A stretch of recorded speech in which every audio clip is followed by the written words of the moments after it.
Olá, como vão? Tudo bem? E aí, enfrentando bravamente esse período aí que a cada dia parece que nós estamos mais acostumados e que ao mesmo tempo parece que está se dissolvendo, não é? Mas ainda assim continuamos, né, nesse distanciamento social que foi nos proposto e seguimos em frente. Diante disso e de algumas propostas que a igreja está apresentando para vocês, queria muito trabalhar com vocês alguns métodos de estudo. Por quê? Eu ouço muitas reclamações e muitas queixas a respeito. Eu estudo, não aprendo. Eu leio a Bíblia, mas não entendo. Eu leio a Bíblia e não consigo aprender aquilo que ela está dizendo. Ou até mesmo, né, nesse momento que nós podemos fazer tantos cursos aí que estão disponíveis para nós. Pois é, eu fiz uma resumida e vou apresentar para vocês 5 métodos de estudo. Mas antes eu queria ler um texto da Bíblia com vocês, que se encontra lá em Eclesiastes 9:10, que diz assim: tudo que você tiver de fazer, faça o melhor que puder. E essa é a parte B do texto. Tudo que você tiver que fazer, faça o seu melhor. Inclusive ler a Bíblia, inclusive estudar, inclusive ler um livro, até mesmo um gibi. Faça da melhor forma possível. Então, diante disso, com esse pensamento de que tudo que nós fazemos devemos fazer da melhor forma possível, eu quero apresentar para vocês 5 métodos de estudo. Vamos lá? O primeiro deles se chama Pomodoro, criado por um italiano, como o próprio nome diz, né? O que é Pomodoro? É tomate. E por que tomate para esse método de estudo? Porque ele usou um temporizador, sabe aqueles de cozinha? Em formato de tomate. Então, ficou-se o nome de Pomodoro. Como que funciona esse método Pomodoro, criado pelo Francesco Cirillo, lá nos anos 80, na década de 80? É baseado na combinação de trabalho e relaxamento. É como se eu marcasse, e realmente marcado, num cronômetro, estudo. O método praxe, né, o mais prático é o seguinte: estuda 25 minutos, descansa 5 minutos. Estuda 25, descansa 5. Aí você pode falar assim: nossa, mas não vai demorar muito? Não vai gastar muito tempo? Nós não estamos preocupados com o tempo a respeito de métodos de estudo. Nós estamos preocupados com a qualidade e absorção desse conhecimento. E esses 5 minutos que você dá uma andada, faz um alongamento, espicha as pernas, come um negocinho, vai para a geladeira e dá uma voltinha pela casa, ele te ajuda a limpar a sua mente. Então, o que foi aprendido durante esses 25 minutos precisa de uma acomodação. Então, esses 5 minutos te permite essa acomodação, certo? O método define que períodos de esforço devem ser recompensados com momento de distração, entendeu? E aí tem um reforço positivo desses 25 minutos de estudo. E aí fica aquela coisa assim: nossa, mas 25 minutos é muito. Mas espera aí, você vai ter 5 de descanso. Tá certo? Usando alarmes para delimitar cada momento, a hora de relaxar pode ser preenchida como cada estudante preferir. Desde usar o celular, fazer alongamentos, como eu disse, assaltar a geladeira. E esse é um método que ele é muito eficaz, não tão antigo como algum outro que você vai ver aqui, mas ele é muito eficaz principalmente para essa geração, um tanto quanto inquieta. E até mesmo para a nossa rotina do dia a dia, que gastar horas debulhados num livro pode custar muito. Então vamos tentar. Então o método Pomodoro, o método do tomate, em que você estuda 25 minutos e descansa 5 minutos. O outro método, um tanto quanto mais antigo, que é o método Robson, que foi criado lá na década de 40, que ele trabalha a questão do explorar, perguntar, ler, rememorar e repassar. Como que funciona isso aí? Primeiro você vai explorar o seu texto, vai passar o olho naquilo que você precisa estudar, naquele conteúdo. E essa exploração não é bater o olho, né? Mas é explorar. O que esse meu texto vai dizer, quais são os tópicos, os subtópicos. E a partir dessa exploração, você começa a fazer perguntas, a questionar perguntas a respeito daquele conteúdo. Feito isso, levantou os questionamentos, você vai começar a leitura do seu texto, já com essas perguntas pré-feitas e buscando essas respostas na sua leitura, certo? Após você ler e ter encontrado as suas respostas, você vai recitar esse estudo que você fez. E aí é muito importante ter alguém para fazê-lo, né? você recitar para alguém. Pode até ser para o espelho, pode ser para uma árvore, pode ser para uma cadeira, pode ser para o irmãozinho mais novo, pode ser para o filhinho, bebê. Mas é muito importante o recitar esse conteúdo que você fez.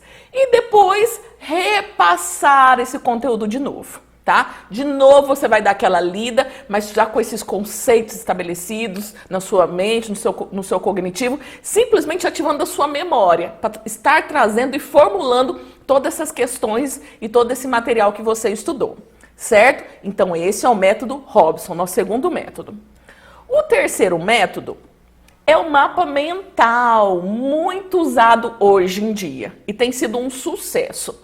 Aqueles que são mais visuais, eles se adaptam muito bem ao mapa mental. Eu, particularmente, sou fã do mapa mental. Ele é muito visual, então as pessoas desse método, ele bate o olho e sabe o que foi que ele aprendeu.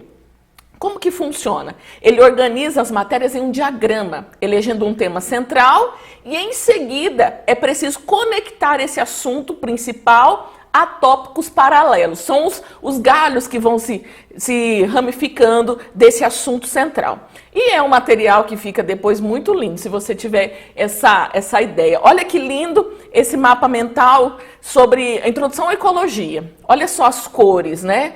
Olha o tema central e do tema central se desdobra todos os assuntos que você precisa.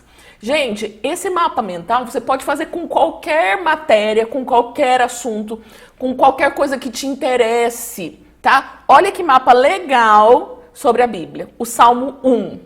O Salmo 1 e o versículo 3.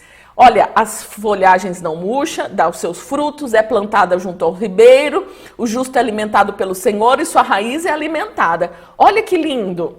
Foi uma explicação do versículo 3 de Salmo 1 sobre a questão do justo. Como o justo fica na presença do Senhor e como ele é alimentado na presença do Senhor. Simples, um desenho simples, você não precisa ser nenhum artista para fazê-lo, mas você bate o olho e você sabe muito bem o que está dizendo sobre isso. E como eu disse, vale para qualquer assunto. Ai, mas demora demais. De novo, o nosso intuito não é tempo, é qualidade. Eu quero aprender, não importa o tempo que eu estou gastando. Eu fui desafiada por mim mesma esse ano a ler a Bíblia de uma forma diferente. Eu estava estudando para a minha formação, que eu estou terminando uma formação agora, e eu me vi debulhada sobre os cadernos, né, com lápis de cor, com post-it, com régua, com marca-texto. E naquele momento me deu um clique. Falei, por que eu não estudo a Bíblia desse jeito? Por que esse material eu me dedico tanto, eu me debruço nele e a Bíblia não? Então eu comecei a estudar a Bíblia de um jeito diferente também. Então eu também me debulho sobre a Bíblia. Peguei um caderno de 10 matérias e estou lá. Aquilo que eu quero copiar, eu copio. Aquilo que eu quero fazer um mapa mental, principalmente das genealogias, né? Que é um texto tão maçante para você ler. Faça um diagrama. Ai, para que ler as genealogias? Para que estudar essas genealogias? Porque é dali que partem as pessoas, os personagens principais. E dos personagens principais você linka as suas histórias. Pronto, nunca mais você esquece. Mas como eu disse, cada um tem um método, cada um é um.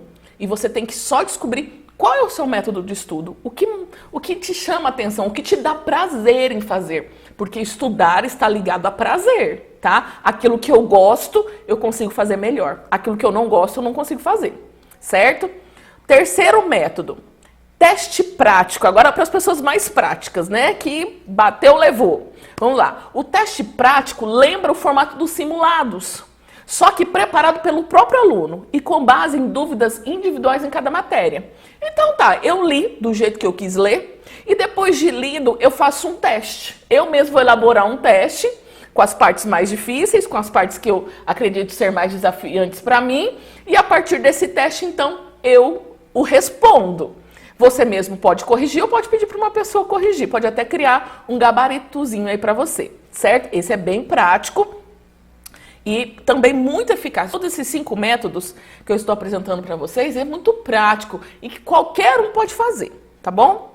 O segredo do sucesso desta técnica, desse teste, é fazer blocos de questões sobre os temas que te deixaram em dúvidas durante a leitura. Então, para isso, você vai precisar de um bloquinho. Nossa, esse aqui eu fiquei meio em dúvida, eu anoto. Ah, esse aqui eu não consegui muito bem entender, eu anoto. E a partir deste bloquinho, eu elaboro então minhas questões para ver se eu conseguir sanar as minhas dúvidas a respeito disso. Olha só, para responder cada pergunta, é útil buscar várias fontes de conhecimento até que uma resposta satisfatória seja encontrada, certo? Então eu faço as questões e eu busco essas respostas de forma que aquilo vai entrar no meu entendimento, da forma como eu vou entender aquela questão, certo? E em último lugar, o último método que eu apresento para vocês é a autoexplicação. Também muito legal para quem é mais auditivo, para as pessoas que aprendem ouvindo, isso aqui é um negócio bem legal. Assim como Einstein disse, são as perguntas que movem o mundo. Então, eu perguntando, questionando sobre o meu assunto, eu vou conseguir entender muito mais, certo? Essa autoexplicação, ela tem muito valor nas suas incertezas, nos seus questionamentos. E foi com base nisso que a autoexplicação se tornou uma técnica reconhecida por valorizar as dúvidas que surgem durante a leitura. Você está lendo, você começa a questionar, por que ele está dizendo isso? Por que ele está afirmando isso? Da onde que ele tirou isso? Então, e vai anotando essas perguntas, vai anotando e de repente durante a leitura você mesmo vai encontrando essas respostas.